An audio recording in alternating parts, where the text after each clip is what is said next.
Avec notre invitée Sophie Sidozvica. Bonjour. Bienvenue à vous sur Sud Radio. Vous êtes présidente des conseillers de commerce extérieur de la France, les CCE. À partir de demain, c'est une grand-messe. C'est devenu un rituel depuis l'élection du président de la République, Emmanuel Macron, en 2017. Ce sommet qui porte un nom anglais, mais qui concerne la France. Choose France à Versailles. 180 chefs de très grandes entreprises étrangères attendus à Versailles à partir de demain pour annoncer, mettre en scène en quelque sorte leurs investissements en France. Un aspect notamment, c'est-à-dire dans le Parisien aujourd'hui, c'est une information du Parisien, près d'1 milliard d'euros d'investissements attendus sur la seule filière pharmaceutique, les grands groupes, notamment 500 millions pour Pfizer. Ça ressemble à quoi ça? Ce sont des chiffres, mais pour ceux qui nous écoutent, concrètement, c'est quoi? C'est des nouvelles usines? Oui, concrètement, c'est des nouvelles usines. Pour l'instant, c'est des projets. Après, les projets, il faut les concrétiser. Mais oui, c'est des nouvelles usines, c'est des nouveaux investissements, c'est des entreprises étrangères qui vont ou augmenter ou doubler leur taille d'entreprise déjà installée sur le sol, ou c'est des créations, des greenfield. Alors, on n'est pas excellent dans les greenfield si on compare la France. Greenfield, traduction? Ah, pardon, oui, c'est vrai. Là, on est dans le Choose France. Voilà. C'est bien. Donc, c'est de la création, de la construction d'une entreprise neuve sur un territoire. Voilà. Donc, alors, avec nos lois zéro artificialisation nette des sols, la loi ZAN, c'est pas toujours évident. Donc il faut trouver de la place pour construire de nouvelles usines. Du coup, comment vous faites pour attirer ces investisseurs? Alors la France, je vais pas vous cacher, c'est une terre aujourd'hui très propice. Nous avons les Jeux Olympiques, nous avons la Coupe du Monde de rugby qui s'est extrêmement bien passée. On a quand même plein d'événements. On va avoir la réouverture de Notre-Dame, on va avoir le forum de la francophonie. Ça fait plus de 33 ans qu'on n'a pas eu ce forum chez nous. On a énormément d'événements et on va profiter de ce tremplin pour donner avec les Jeux Olympiques un tremplin sur nos investissements. Alors ça c'est de la symbolique, ça c'est vrai, vous avez raison, vous montrez qu'il se passe plein de choses en France. Mais à quel moment, disons, le patron d'un énorme groupe pharmaceutique ou industriel, n'importe lequel étranger, se dit tiens, ils vont rouvrir Notre-Dame, il y a eu la Coupe du Monde de rugby, les Jeux Olympiques en ce moment, c'est le bon moment pour investir. Ça c'est plus pour qu'on parle de nous, mais après tout, concrètement, il faut de l'argent sonnant et trébuchant. Oui, tout à fait, mais quand ils viennent chez nous, ils aiment la France. On a eu la visite, par exemple, c'est un signe très fort du président chinois. C'est le premier pays qu'il a commencé à visiter en Europe, c'est la France. Il n'est pas allé ailleurs. Pourquoi la France? Pourquoi est-ce qu'on vient chez nous? On vient chez nous parce qu'on est bien chez nous. Il fait bon vivre chez nous. Alors, c'est vrai que quand on allume les radios, les médias, on n'est pas très optimiste. Et pourtant, vous êtes chez nous sur Sud Radio ce matin. C'est vrai qu'on n'est pas optimiste, mais on va en parler. On n'est pas optimiste, on n'est pas attractif. Mais quand on a vu cette magnifique campagne sur l'attractivité de la France, sur Make It Iconic, alors on va encore parler en anglais parce qu'en effet, cette campagne était développée à l'étranger. Qu'à l'étranger, on parle malheureusement pas assez français. Rendez ceci iconique. C'est ce que vous avez proposé comme slogan à l'étranger. Qu'est-ce que vous voulez rendre iconique? Alors, nos bâtiments, tout ce qu'on a en France, nos hommes, notre savoir-faire, et aujourd'hui, c'est plus que ça, c'est aussi notre intelligence artificielle, c'est notre développement, c'est toute notre recherche, toute notre R&D qui, aujourd'hui, nous inventons des brevets tous les jours. R&D, recherche et développement. Tiens, on a parlé hier avec les vainqueurs du concours Lépine, notamment cette invention géniale qui permet de rendre la vision à des non-voyants ou des malvoyants juste par des sensations sur une ceinture dorsale. Bref, on innove en France. Là, on a parlé un petit peu de tourisme, on a parlé de symboles aussi avec vous. Vous dites on se sent bien, mais après tout, bon, un grand patron, ça peut venir en vacances en France et d'ailleurs, ça vient souvent en vacances. En revanche, pour créer des emplois, il faut que ça coûte pas cher. Pourtant, vous nous dites que c'est les médias qui sont pas optimistes, mais j'ai entendu un certain nombre de fois le président de la République ou alors ses ministres dire en France, le travail coûte trop cher. Qu'est-ce qui fait qu'on vient ouvrir des usines en France alors que ça coûte 2 fois plus cher en France qu'en Roumanie, par exemple? Oui, vous avez raison. On a un problème de compétitivité sur le coût de la main-d'œuvre et puis sur la recherche de cette main-d'œuvre. Parce qu'on n'en a pas indéfiniment des ingénieurs. Pour nos EPR, il va falloir 10 000 personnes en plus qu'on n'a pas forcément aujourd'hui, qu'on va créer, qu'on va trouver, qu'on va développer.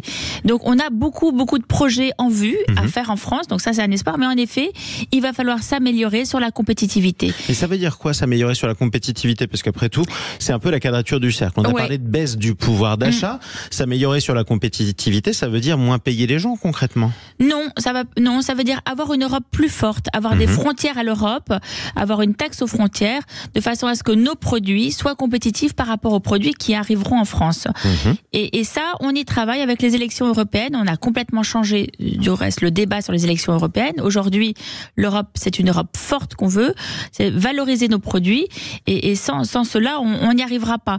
Moi, je suis convaincue qu'on a tous les éléments en France pour faire une bonne mayonnaise, pour y arriver. On a une politique avec France 2030 portée par le président de la République qui réussit. On voit des nouvelles. Il a créé depuis 7 ans 300 usines supplémentaires en France.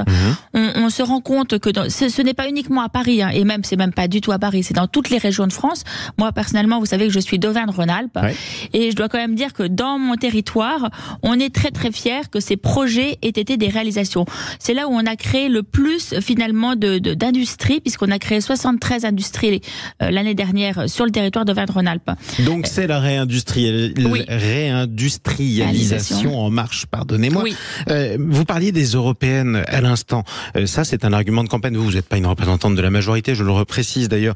Votre titre, c'est d'être présidente des conseillers du commerce extérieur de la France. Malgré tout, on a des élections régulièrement. Ce que vous vantez comme résultat, c'est censé être les résultats d'une politique. Et cette politique, elle est contestée par des partis qui ont le vent en poupe dans les sondages. Loin s'en faut, notamment pour les élections européennes. Est-ce que un rassemblement national 2 fois plus puissant que ce qui reste de la majorité présidentielle aux européennes, ce serait de nature à décourager des investisseurs étrangers? Vous n'êtes pas obligé de répondre si vous voulez pas parler politique. Alors, mais je suis pas du tout politique, vous le savez. Oui, mais je suis pas du tout. Moi, je suis vraiment pro-entreprise. Je suis présidente du MEDEF Isère. Donc, ce que j'aime, ma vie, c'est les entreprises. Et dans l'entreprise, les chefs d'entreprise ne regardent pas la politique. La religion et la politique, c'est à l'extérieur de l'entreprise. Ça, c'est clair. Nous, ce qu'on veut, c'est avancer, c'est se développer, c'est structurer. Bon, quel que soit le parti politique, il faudra parler d'entreprise. On ne pourra pas vivre sans les entreprises, évidemment. On va parler de protectionnisme, par exemple. C'est la thèse de plusieurs candidats, pas seulement celui que j'ai cité auparavant. On va parler parfois de taxes pour certains, c'est des candidats à gauche. Bon, tout ça, les chefs d'entreprise, quoi qu'il arrive, qu'ils soient français ou pas d'ailleurs, ils écoutent. Donc c'est quoi comment le climat politique français, je vais poser cette question de manière un petit peu plus neutre, pèse sur les affaires? C'est pas évident. On prend un petit exemple, le CETA, l'accord avec le Canada. C'est un accord qui est bon pour les entreprises. Eh bien, il a été rejeté. Si vous dites ça aux électeurs, aujourd'hui, ils en ont peur. Les sondages le montrent d'ailleurs. Ces accords font peur. Oui, parce qu'ils sont mal expliqués au monde des entreprises. Alors, pour certaines entreprises, ils vont peut-être être défavorables, mais quand on prend la majorité des autres entreprises, c'est favorable. Et souvent, on regarde juste la minorité. C'est cette minorité qui parle toujours. Et il faut arrêter de regarder les choses de cette façon-là. Il faut regarder les choses en globalité. La globalité, c'est que ça nous rapporte, pour notre balance extérieure de la France, ça nous rapporte de l'argent et que c'est très positif. Ça supprime toutes nos charges sur les fromages, par exemple. Autrement, on est taxé à 200% et là, c'est pas possible. Il faut vraiment prendre les choses dans son ensemble. Je pense qu'on a la chance d'avoir un gouvernement avec en particulier Bruno Le Maire qui sait ce qu'il fait. C'est les intérêts de la France avant tout.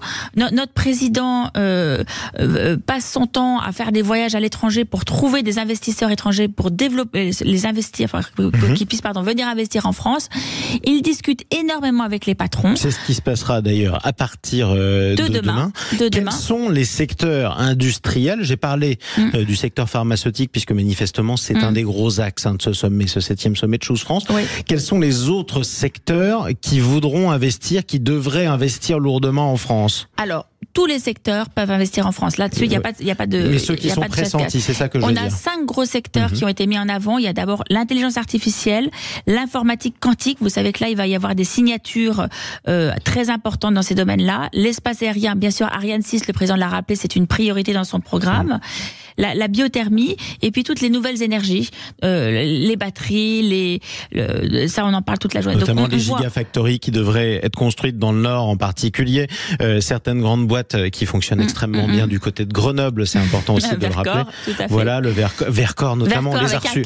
Vercor avec un K, qui est une grande boîte française. On a notre recherche et développement sur Grenoble. C'est vrai que là on a surtout annoncé Amazon, IBM, Pfeiffer, Proligium, Temasek, des grands groupes. Mais il y a beaucoup de petits groupes.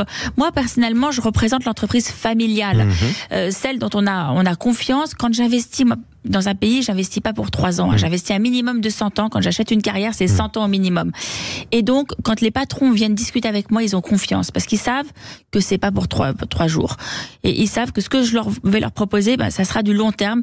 Ça sera pas pour eux, ça sera pour leurs enfants, pour leurs petits-enfants et qui s'y retrouveront. Qui sont les pays que vous voulez voir investir en France le plus? On a parlé de groupes américains. Oui. Quels sont les autres pays qui investissent en France? Écoutez, dernièrement, moi, je suis partie faire une tournée au Japon avec le président Wauquiez en particulier. Ça s'est très bien passé. On a eu pas mal de touches d'entreprises qui voulaient venir, qui sont venus visiter et qui vont, je pense, investir. On a aussi, la semaine dernière, avec le président Emmanuel Macron, rencontré des entreprises chinoises. Moi, j'ai rencontré des patrons chinois qui veulent investir en France.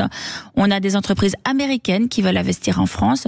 Je pense que grâce à Business France, parce qu'il faut quand même souligner qu'avec Laurent Saint-Martin, le patron de Business France, et nous, les CCE, on fait partie avec lui de la Team France Export, et bien les relations sont très bonnes.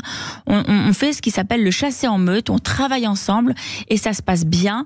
Et concrètement, dès que nous, les patrons français basés à l'étranger, on rencontre des entreprises qui veulent investir, on en parle à Team France Export, à Business France, et Business France fait le job et les ramène chez nous. Et tout cet écosystème de travailler tous ensemble, ça marche. Ça marche, en tout cas, c'est ce que vous espérez. Oui. Quand vous disiez que les Français étaient trop pessimistes, comment vous l'expliquez? C'est votre sensation, parce que vous parlez des grands patrons. Nous, on a reçu beaucoup de petits patrons. C'est eux aussi qui embauchent beaucoup en France et qui ont beaucoup de difficultés en ce moment.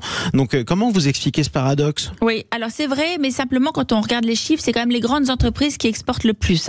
Même si c'est vrai que c'est ce qui manque dans le système français, c'est les ETI, c'est le développement de ces petites entreprises de taille intermédiaire. Quand on regarde en Italie, vous avez 200 000 entreprises de taille intermédiaire qui exportent, et ça, on l'a pas en France. Et en plus, ces entreprises, elles sont situées en général dans la moitié nord du pays, même moins que la moitié. Et l'industrie italienne est un petit peu plus puissante. Qu'est-ce qui fait que demain, la France, qu'est-ce qui pourrait faire que demain, la France retrouverait sa place en termes industriels? Il faut raisonner français, il faut européen. A priori, on raisonne français. Oui. Européen, c'est-à-dire parce qu'on est en concurrence avec les autres pays d'Europe aussi. Oui, tout à fait. On est en concurrence aujourd'hui dans les marchés. Quand vous lancez un marché, vous êtes obligé de lancer un marché européen. Vous pouvez pas privilégier votre marché chez vous, malheureusement. On n'a pas le droit. Mais donc, si on prend par exemple l'étude EY sur l'attractivité qui vient de sortir, cette étude, elle nous renforce. C'est la 5e année consécutive que la France est le pays le plus attractif d'Europe. On peut pas quand même se cacher les yeux. Il y a quand même une politique française qui marche et qui avance. Peut-être trop lentement. Oui, trop lentement. Pourquoi? Parce qu'on a une dette trop importante et qu'on n'a pas assez d'argent. C'est vrai que si on prend l'IRA, où on a des investissements financiers qui sont énormes, on en pâtit un peu en France. Mais tout de même, la France, ça avance. La France se réindustrialise. Pas assez vite, mais elle se réindustrialise. Il faut plus de petites entreprises. Je suis d'accord. Et effectivement, il reste à transformer l'essai. Après tout, que ça continue à aider le chômage à reculer.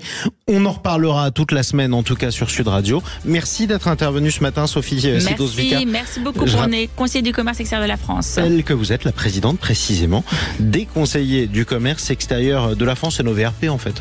Oui, tout à fait. Il suffisait de le dire comme ça.